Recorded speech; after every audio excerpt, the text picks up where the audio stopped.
on the YouTube channel.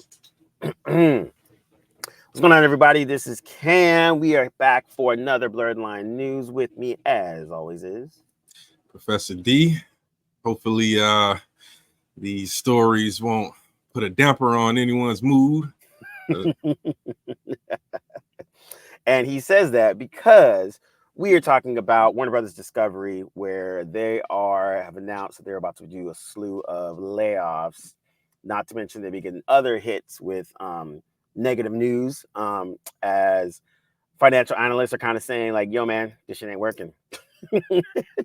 Yeah, they really are. Literally, Bank of America, analysts put out this statement, and you can find it in the Hollywood Reporter published yesterday morning. But, they're basically saying, this strategy that they're going with is not working. And, Zaslav, David Zaslav, the CEO, was recently in Sun Valley. This is all part of this the Hollywood Reporter article, and he was talking up the potential for the next presidential administration to have an opportunity for deregulation, so companies can consolidate and do what we need to do even better. This is him quoting him, which I'm thinking. I listen to that and I say, okay, that's the standard CEO line that's given when the company is clearly losing a whole lot of money.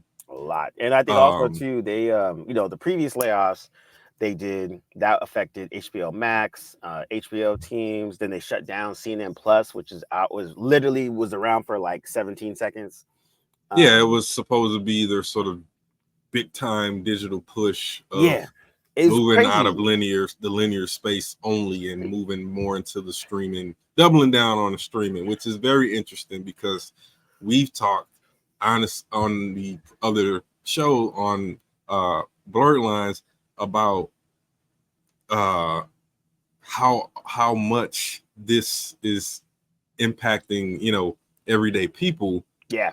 And and so that's why this whole thing has become such a big deal, because usually, and I said this offline to you or to someone, in that it's hard to settle in a position, in a role for a company, and in our industry, any one role could be very big and very important to the network, or it could be very small. But in that sort of between the producers and the editors and the writers and the designers and all these individuals who make up the essential cogs in the machine, it's hard to really settle into your role if in every 6 months since you've been a part of it, since this new company has emerged, there are these wide cuts and they're not confined to the top level. Yeah, exactly. And I think it's also just like, stock prices is down 30% year over year. They're not adjusting well to people cutting the cord and whatnot either. Their streaming services are a little bit all over the place. Like we were talking about it before, like, not releasing movies that you already paid for. Yeah, I mean, it doesn't make no, like, there's a lot of moves that Zaslav's doing now that you're almost like grasping at straws, but then at the same time, like we were talking about Batgirl, and again, I give zero fucks about Batgirl, whatever, but it's in the can. You've already did it. They released Madam Web. Yeah, Sony made the decision. Yeah, they're like, look, they probably knew that movie was garbage. Exactly. Before it went out. I don't believe that any of us are that much more smarter than these individuals. Maybe some of us are, a few of us definitely. But I don't think that they saw this and they said, oh, this is great. I think they saw it and said, this is probably the best we're going to get. At the very least, it'll make its money back on streaming. You can always assure that there are people out there, and there are people out there that just just love superhero movies. They don't care if it's who's casting it. They don't care who's directing it, who wrote it. they just like it. I saw something on Facebook, and it's not to take us too far away from the topic, where someone said Godzilla and Kong is better than Godzilla -1. And the caption was "Fight me on it." I was like, I said to myself, brother, I wouldn't dare fight you on it because you know how stupid it is. That's the reason why you said that, because you already know that those two things are, while two separate things. They're two separate things. Now I watched Kong and Godzilla, that's new Empire movie. It's not a bad monster mash by any means, but it's a fucking monster mash. Excuse my language. It's a movie about a giant dragon and a giant monkey, wingless dragon, and a giant ape who are trying to save humanity from another giant ape and an ice wingless dragon. It's ridiculous. Whereas one is making a commentary on the aftermath of nuclear hellfire, something that actually happened. So, and Godzilla also being kind of a metaphor for the United States of America in general. Yeah. And I think that's the thing too, where it's like, we now live, because we live in this age of hot takes and fucking just dumb stuff. Like, I was laughing because we were talking about, someone was talking about, I know the Acolyte just wrapped this weekend. I have not watched it past episode 2. It was yesterday, I think. Yeah. So it's very, very recent. Very fresh. But someone was talking about it on Rotten Tomatoes, and I was like, oh, I stopped looking at Rotten Tomatoes years ago, but I was like, I was looking at it anyways. And so I looked, and like, of course, the critic score was like 80 something, blah, blah, blah, blah. And I actually went through them. I was just like, I'm curious to see what they actually were seeing. And it was, and some people, some reviewers had some interesting things to say about it. But then I would look at the actual audience things, and then the audience ones were like a little bit more crude, a little bit more. Some of them were good, but most of them were just whatever. But it's just a great reminder that your average person that's consuming these content, they're not like they're dummies, but they're not necessarily maybe well versed in the creation of that content, right? Like, no, they're not writers, they're not filmmakers, none of that stuff. So they're just literally just watching something, responding, and being like, I like it, I don't like it, and then moving on. And I think, they're choosing to pay for it. Yep. Whether or not they win. And that brings us back to the strategy of Warner Bros. Discovery that isn't working, in that you're cutting the things that probably could save you and not considering letting go of some of the things that will absolutely save you. Like, again, do we need to be in the business of 24-hour news? There you go. Can we let go CNN, which is probably worth $5 billion alone? $6 billion by itself. That right there would probably save the jobs, like a big bulk of the jobs you were going to cut in the next year. But let's cut Batgirl. Let's not, even though Batgirl was finished, done, in the can, all it needed was a PR marketing budget, and boom, it's and if you decide, okay, we're just gonna do a digital release, then that cuts off half of your promotion budget, probably, and your marketing budget. Yeah. Netflix is doing quite well having Madam Web up there, and I'm almost certain Sony is gonna mitigate some of its loss. Yeah, it's the same with now, what's the one that's been Hitman with Glenn Powell. Like, I see the big billboards in Times Square and stuff like that. That movie does not need big billboards, but it's just enough that they do it. Or that dumbass Atlas J-Lo movie. Like, these are those movies. God. Like I don't even know how these got green lit, but like, they didn't have a marketing budget that was big that needed to do that. They could have done the exact same thing with Batgirl, and it, not for nothing, if people actually liked it, boom, you have a hit that you didn't think you had. Exactly. And there's always options too, because we're in an age of special circumstances. Yep. We know that there was a strike that really set back the industry in terms of production and jobs and things like that. We understood that there were going to be cuts after the SAG-AFTRA strike. Everybody saw that coming. Everybody knew that was coming. It was inevitable, unavoidable.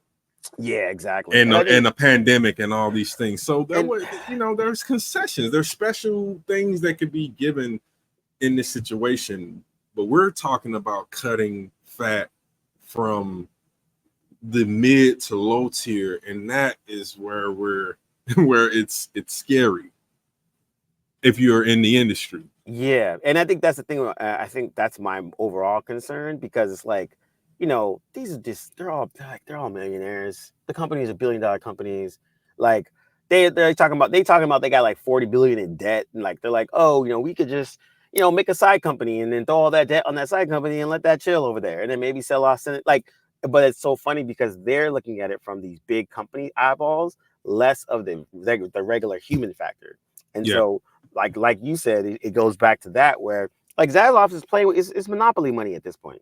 And Yeah, and the way absolutely. the way he's been operating, it definitely seems like that. And I'm very curious to see how much longer he's gonna be able to play like this because now we have actual receipts. Oh, stock is down 30% year over year. That is not a good thing.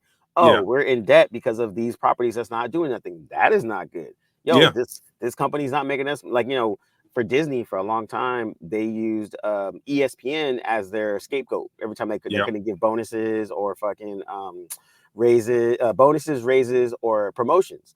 Like, oh, we really didn't do this well this quarter, and they would use ESPN as the scapegoat. Now, to ESPN's discredit, they were bleeding money, and even now they're bleeding money because they keep Yeah. losing all of their contracts and stuff All the like that. contracts. Yep. Yeah, contracts. They're losing all of their licensing fees and all that shit. So yeah, but I think now it's like for Warner Brothers Discovery, I just don't know what like. They need to just break it up. Section them off into three pillars that will work. Like, hey, this is our freaking streaming stuff. This is our movie stuff. This is our TV stuff. But at Yep. least have some direction because if not, I like anyone that's working there, I would be pretty shook because they acting like a tech company right now, and tech companies they'd be like, you know what, this ain't working. Shoot, we're cutting 200 people. Oh, we're cutting 500. Oh, we're cutting another 100.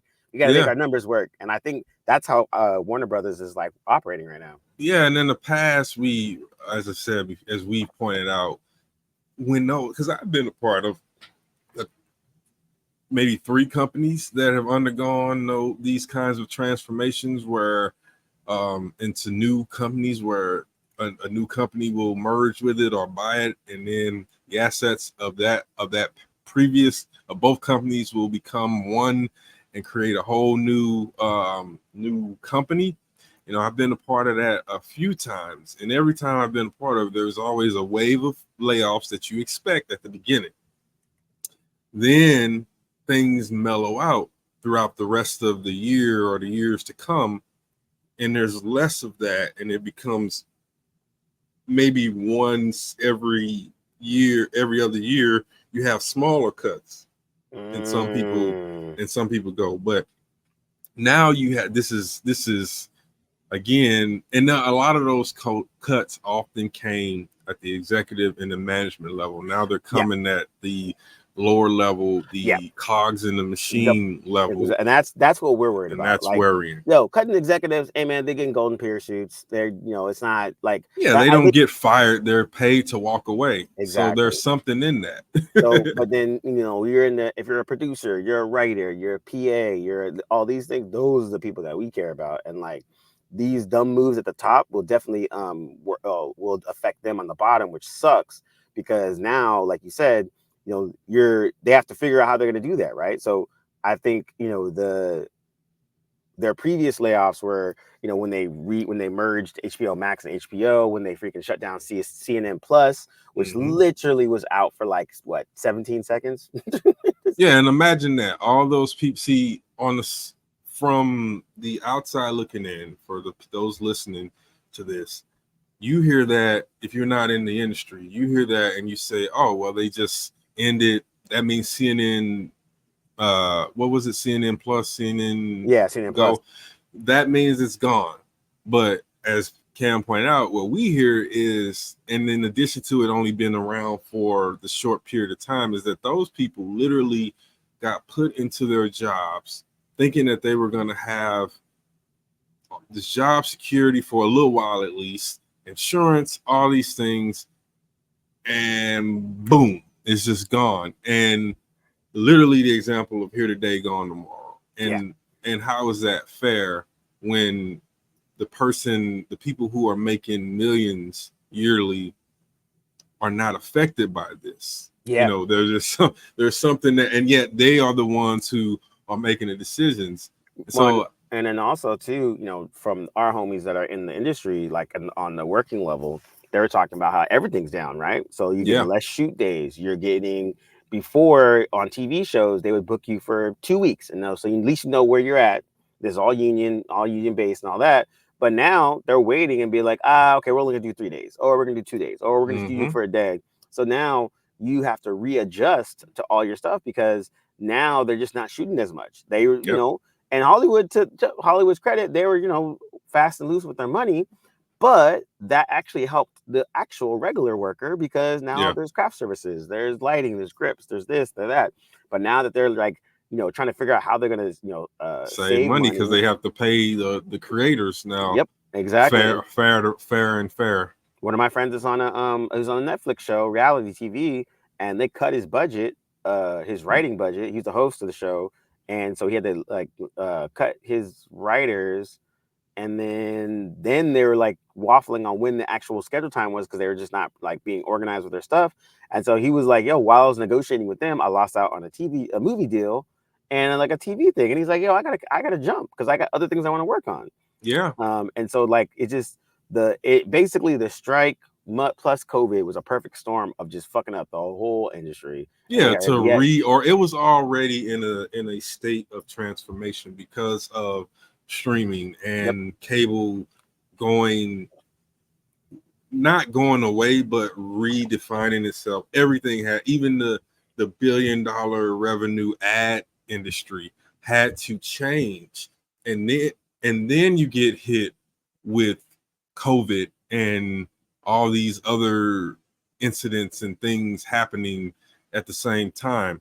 So, you know, we it has been a large transformative time in the industry. And I think the reason that a lot of the Warner Bros. Discovery board and investors are still sticking with Zaslav and not voting him out is because how can you measure what's strategy versus what's the aftermath, lingering effects of these big time uh, um, determinants that hit society and yeah, specifically affected this industry? It's hard to know.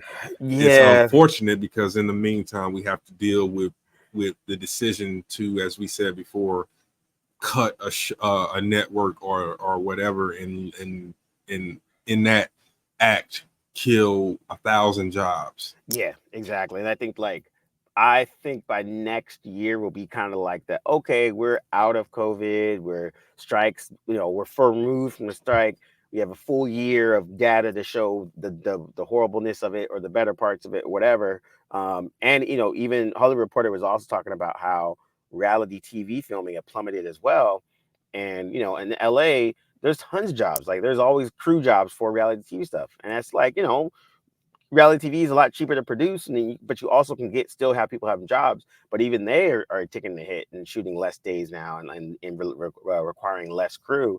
So now you're like, again, a lot of people are feeling the crunch, especially on the ground level of people that are actually working. So these silly execs making these decisions, I've always I've always like basically impacted other people, but now we're really seeing it on a level that's more ground level, and it's And kind of there's crazy. something else that's helping them, which everybody skates around it and doesn't talk about it as much, because I'll give it credit, it's very helpful in certain things, and that is AI.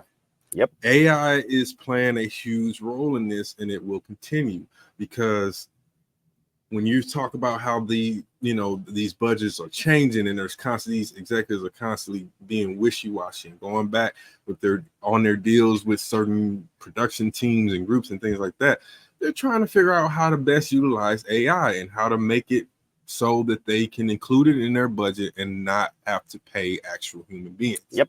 100%. You know, 100%. that's a part of it as well. And so we're just in this weird landscape. It's funny because we've talked about the streaming wars, and I did about 3, maybe 4 podcast episodes Yep. where we discussed it, and now we're as quickly as that was, where we had all these conglomerates butting heads and going against each other for content, for audience shares and eyes and all that stuff. Now, the scuttlebutt this year is that they're going to start combining and they're going to start teaming up. So we just don't have any idea where this thing is going. And so, one of the things that the Hollywood Reporter and the Bank of America analysts were suggesting, and apparently there's a whole report around it, is is unbundling the answer, because again, Warner Bros. Discovery sits on assets like CNN, like HGTV, True TV. They're about 200. They have like 200 IPs or something like that. One of my friends was she used to be employer brand, talent brand over there, and she was showing she was kind of just giving a presentation of like, because she had been there for the mergers, and so she was like, when I first got here, I was working on 6 brands, then we got merged, and it was like 20, and like now here all of them, and it was like 200 something. I was like, yeah, it's a lot, and you just talking about the networks, and not just the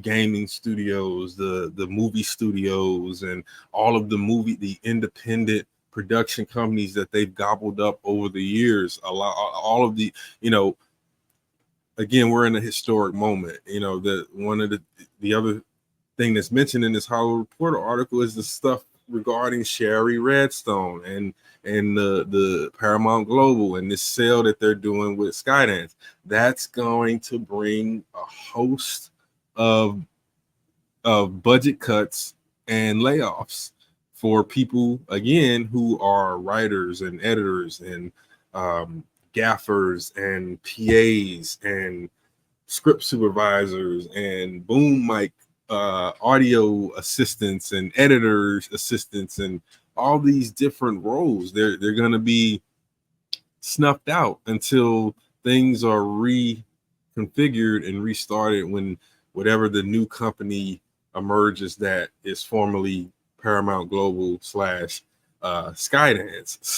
So I don't know what the solution is. I'm not pretending like I do, but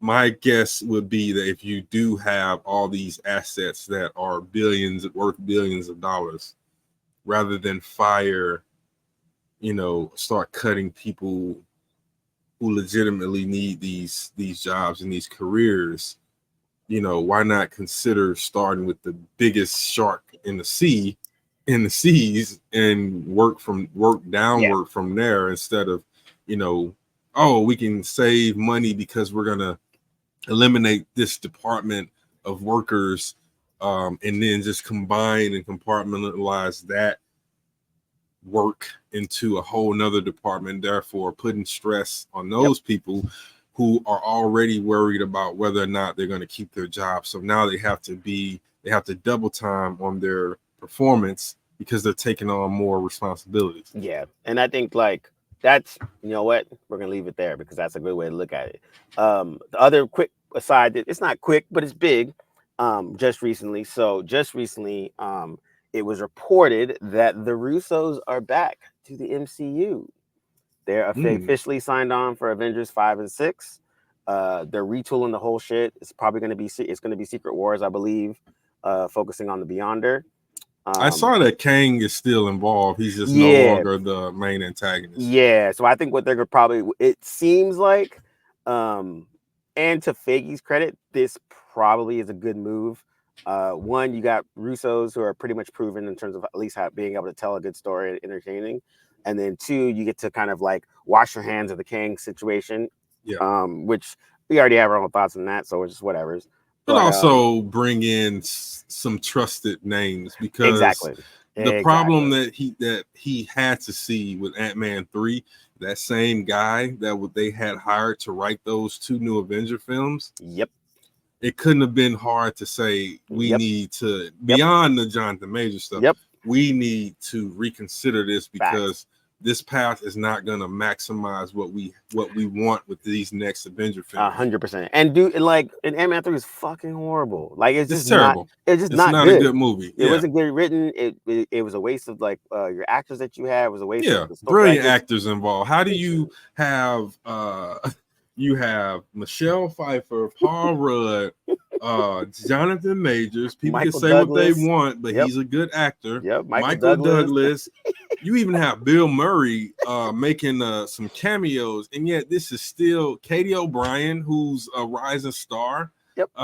You know, you have all these people involved, and it's just totally wasted. Like I can't even go back and rewatch that movie. It's so it just doesn't make it no. It is again, just a waste. And so I think, even like you said, even without the Majors thing, I think the Kang pitch might have worked if Ant-Man 3 would have worked. Absolutely. And if it since it didn't work, I think it was smart for them to be like, "Ooh, we need to rethink this." Yeah. And you can see that they were even considering that with Loki, with the way he's depicted in Loki. I mean, they literally use one line of dialogue to tell us that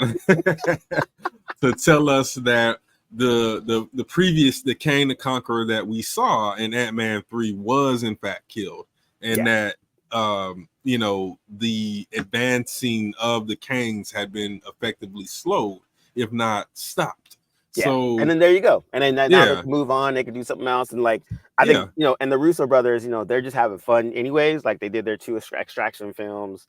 They did, and they're just been enjoying. So I can see them, I can see them having fun with this. I think this will be a great, and I think doing a Secret Wars in the MCU is easy and fun. And the reason why I'd say it's easy is because the first Secret Wars was more of a, hey, let's grab a bunch of different heroes, put them on a world, and have them fight each other. And then the second Secret Wars, which was Hickman, now I wasn't the biggest fan of it, but the one thing that was kind of cool was it smashed all the quote unquote multiverse peoples together. So you had a mix of different characters all together. Doom was the basically the overall tyrant of the whole thing, so he's a big bad. The way they did it in the second time for Secret Wars, it was basically the whole thing for Secret Wars was twofolds. One, get rid of Fantastic Four because Marvel was pissed that Fox did that shitty ass movie, and then two, bring Miles into the continuity of the main Marvel. And so that was literally the two things that they accomplished with that, which I thought was cool. It worked for what it was.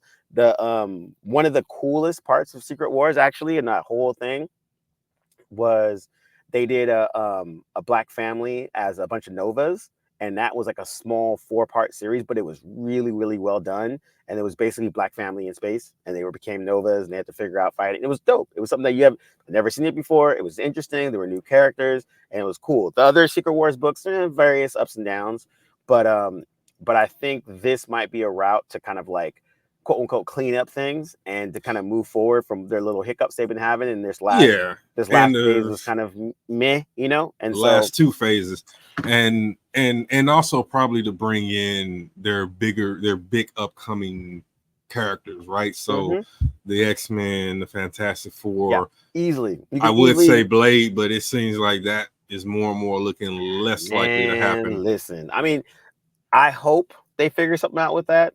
But maybe, like, again, we've been hurt before.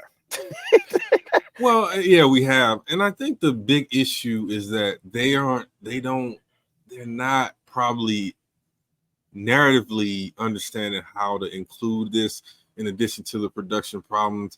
But where does Blade fit in this? Yeah. And this, he doesn't fit in the current MCU. Doctor Strange barely fits in the current MCU. And I would say, with that being said, I think the part that I would do, again, you know, we like, you know, I, as an avid comic book reader, I read a lot of the shit. I've been reading this since I was like 5. But I think for Blade, the best thing to do is to do what they did with Daredevil, Punisher, Luke Cage, and Jessica Jones, series. And give them a TV series within a pocket of their own thing. They exist within this larger world, but they're more ground level, right? We can establish that there's vampires in the MCU, but that doesn't mean that they need to be in everything. They can be like, yo, there's vampires in the MCU, and Blade's the one that takes care of them. And then that's where you can bring in the Midnight Sun. So that's would make sense. That would give you some narrative leeway to explain why you don't see vampires that often, or why there aren't more reported attacks. Well, that builds who the Daywalker is to the vampires. He is a boogeyman to them. Yep. That 100%. He is the Batman of fighting vampires. Like, he does his job extremely well. So Exactly. you would not have an influx of vampires. I think Blade is much easier to explain in the MCU currently if they decided to not shift any kind of stuff like, we're bringing it in from Earth 87 or something like that. I actually agree, because then, like you said, if he's good at his job, you wouldn't hear about vampires. Yeah, and so absolutely. It's like, and it would be exactly that. Like, even if you used Sam Wilson, he's like, wait, there's vampires, and then he's like, I never heard about no vampires, and Blade's like, exactly. Yeah, he's like, well, take a bow. Like, if you never heard of vampires, my work is done. And then now that you have, it's because now it's gotten bigger than me. Like, it's gotten too big for me to contain. Yeah, Dracula's back, or they figured out a way to whatever it is. But now it's like, now there's a reason to bring in people that wouldn't know about vampires. Yeah, because like, I've been now doing this it's sort of exactly. I've been doing this by myself for a while, but now that I need help. Like, I don't want to ask for help, but let me go reach out to the 2 other Black people in MCU. Yo, Black people, I need help. Yeah, and that's just what. So, well, I guess 3. You got the folks in Wakanda. They ain't gonna help. Nope. Then you got Luke Cage, and you got Sam, Rhodey. Oh yeah, Rhodey. See, and you got Rhodey. Like, again, be cynical on some Black shit. I would do that. I would have him go to every Black person in the MCU first and be like, yo, I need help. And Wakanda's like, smack. Yep. And then it'd be funny just if he went to Sam or to Rhodey and like, look, man, I can't approach the Avengers like that. I'm not going to. Like, exactly. give us an end. I dwell in the night killing vampires. They think I'm crazy. You know what I'm saying? They might attack me. I might have to behead Captain America. I don't want to do that. Exactly. And so it is funny, because when they put Blade on the Avengers, it was actually kind of cool, because it kind of worked. And it worked because of that, because Blade is not an Avenger. He's like, I kill things on a regular basis. Like, that's he's not a superhero. It's not just that he kills vampires. Blade will kill a human just as fast as a vampire. He and Punisher are essentially the same in terms of their ideology. Like, I'm coming at you 110%. If you are in my way, you will get the knife if you're Blade. If you're in my way, you will get the bullet if you're the Punisher. And it was cool because, like, they gave Blade kind of like his own Avengers team, which was a mix of Mystics type folks. And it was about that, around that. It was like some mystical stuff, some vampire stuff, some whatevers. So it was kind of cool. So I think Blade. But the MCU hasn't captured that in the same way as the comics. Yeah. And that's been their problem. Even when they tried to do it with the Defenders, it didn't work because you didn't believe it, because they hadn't done the right type of build-up and development of having those characters interact. The only people that really had interacted were Jessica Jones and Luke Cage, and then a few times the others kind of interacted. But they never had a situation. Yeah, and I think that's I think that's exactly how I would play it. I would play Blade as the introduction to the supernatural in the MCU. And you do it as a TV show, do it 6 episodes, 8 episodes. And the underlining threat is vampires, but almost every episode kind of introduces a piece of the supernatural world in the MCU. And it doesn't have to be trust them to not mess it up, though, because they have tried to introduce the supernatural already, and they have not done it well. I've been hurt before. Yeah, the 2 Doctor Strange films. The first, think about how bad they bungled it between Ghost Rider and the Darkhold in Agents of S.H.I.E.L.D., and we know that continuity has been struck. Although Ghost Rider was cool, I did like it. I loved Robbie Reyes and what's his name? Is it Gabriel? Is it Gabriel Luna? No, Luna? It's the other guy. It's I always forget Diego Luna. Yes, Diego. He was great. He was great. I wanted to see more of him as Ghost Rider Robbie Reyes. 100%. They bungled it, but they more importantly, they bungled their description and establishment of the supernatural and magical world. Yeah. They try too much and too often to say, oh, that's not magic. That's just science that hasn't been understood. Yeah. Okay, Yeah. then you're not giving us magic. You're Yep. giving us some magic is arcane. It is unknowable. It is supernatural because of the fact that it's something that cannot be explained by simply saying, oh, that's just light refracting from, you know, in scientific terms. And yet they left it off on you know, what was it? Simmons and Fitz and Fitzsimmons. Yeah. Fitzsimmons. Yeah, they left it off on Fitz basically debunking the magical aspect of it and saying like, no, this is just energies between the membrane of dimensions and you can manipulate it.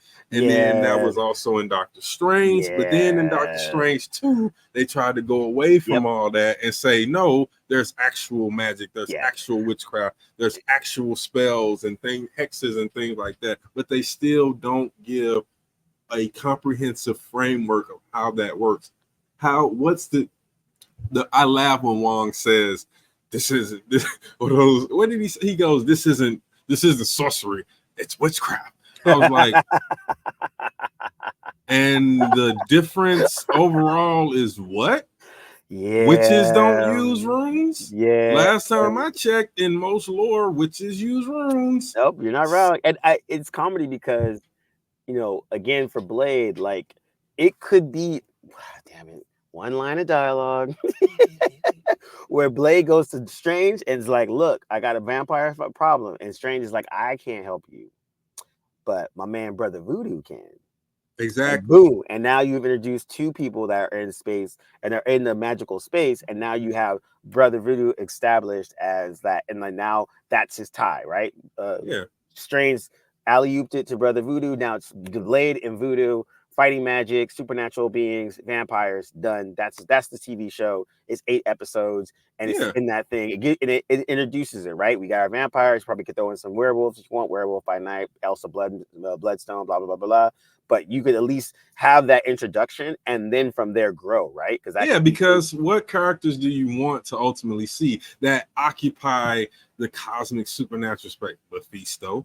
You know, like we want to see Mephisto show up at some point. See Ghost Rider again. You want to see Ghost Rider again because he's gonna. But you cannot. You want to see Blackheart because these are cool villains in that Ghost Rider canon.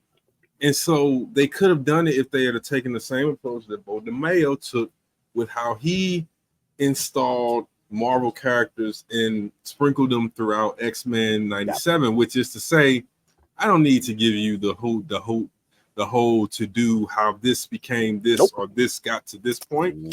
Because you know these things already. So guess what I'm gonna do? I'm just gonna have Captain America show up to confront Rogue because guess what? In this world, he would do that. Exactly. I'm gonna have Rogue. I'm gonna have more change into all of these Marvel characters because guess what? He knows how strong they are and what their power would advantage that they would give him. I'm gonna show you Daredevil doing this thing. I'm gonna show you Spidey doing this thing. I don't need to give you a whole origin story about these folks because you've seen it for the last 80 years in one way or another. Exactly. If they had approached the MCU like that, stop trying to explain every single thing while also not establishing properly the mythology. Yeah. And I think that's that part is that they've been bungling it for the last phase and a half too. And I think I'm curious to see if this is going to right the ship because the scheduling I think for the next Avengers movie is next year or something like that, 2025. Yeah, and the only movie this year is Deadpool Wolverine, right? Yeah, that's the only. And that's supposed to be apparently that's the rumor, the scuttlebutt, and we won't know until we've seen it. So don't take this to the bank. But the scuttlebutt is that this is supposed to introduce the X-Men to the MCU, which I think would be fun. And I think actually no, I looked it up. So the Avengers is supposed to be 2026.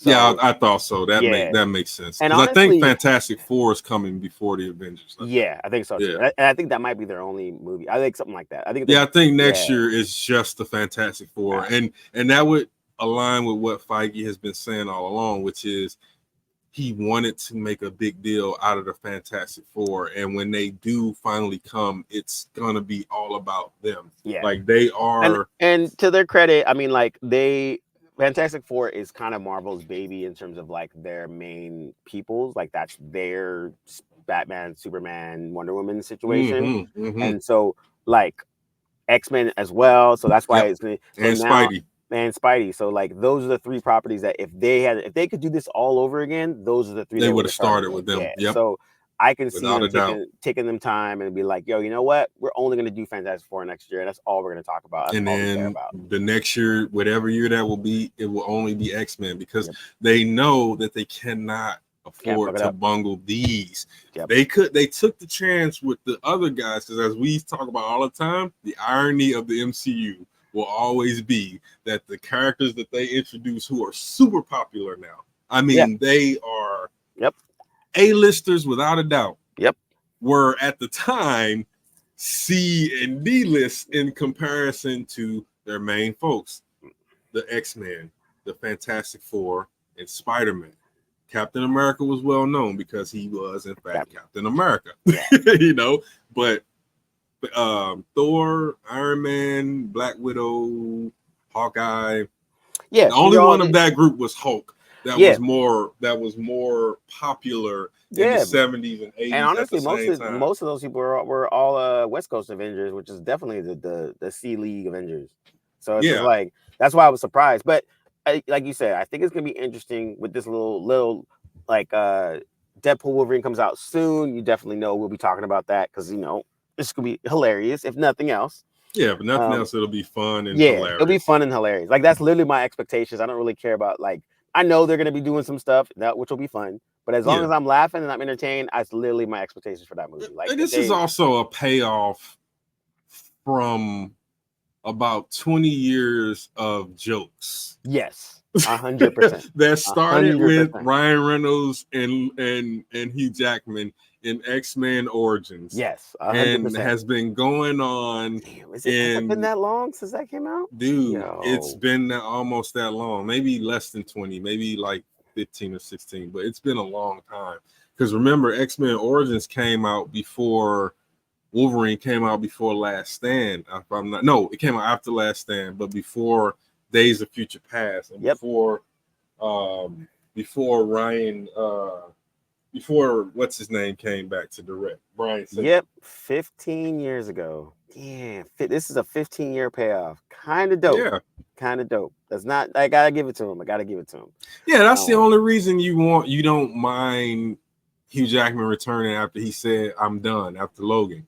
And that's the reason he's like, okay, yeah, I'll do it. Because A, he knows they're going to pay him a lot of money. So much money. B, he likes Ryan Reynolds as much as everybody else does, and probably not more because he knows him personally. Yeah. And C, it's probably something the two of them had always promised that one day, if they could, they would do it, like legitimate Deadpool and legitimate Wolverine and the costumes, the all the stuff we got before. And that's why this is such a crazy inside, 2 decades joke, is that, when he played Deadpool the first time, it wasn't the Deadpool we wanted. And he had and he didn't talk, which was even funnier. So that just made it even stupider. Like it was supposed to be like that was supposed to be his punishment, right? Because he was talking a lot at the beginning, but then the villain cuts out, sews his mouth shut. So it's supposed to be ironic, but it ended up being a popcorn fart. So good. So hilarious. But so we're all looking forward to it. We're looking forward to it, and I think it'll be fun if nothing else, like you said. Yeah, exactly. That's all I really care about. I just want it to be fun. I want to be entertained. I want to hear the jokes and like see all the little Easter eggs they're gonna have. And finally, Hugh Jackman is in the appropriate suit. Exactly. I would have loved to have the mask.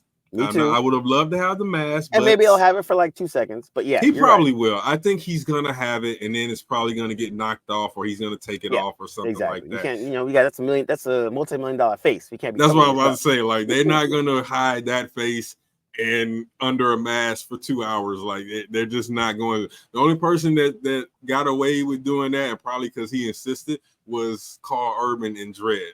Yeah, And because he never takes them. You Yeah. never see anything other than this part of his and face as the whole time. as the comics, it was faithful to the comic. That's again, Dread, underrated movie if you've never seen it before. Oh my God, Carl it's so Urban. good. It's a so good good. rewatch. It's a good first watch. It's a good rewatch again. Like it's Yes. just top to It's the bottom. perfect example of doing little and getting a lot more than what you would have if you did like a crazy 6-figure budget. Like, oh my God, that's such a 100%. great superhero film. 100%. Comic adaptation. But yeah, that's all. That's our like, our little mini rants. We call it mini, but we had 40 minutes already. We gave you more than you deserve. I'm just kidding. We love y'all. But yeah, this Blerdline news. Just dropping on current events and stuff like that. And yeah, we'll talk to you guys soon. Later. Peace.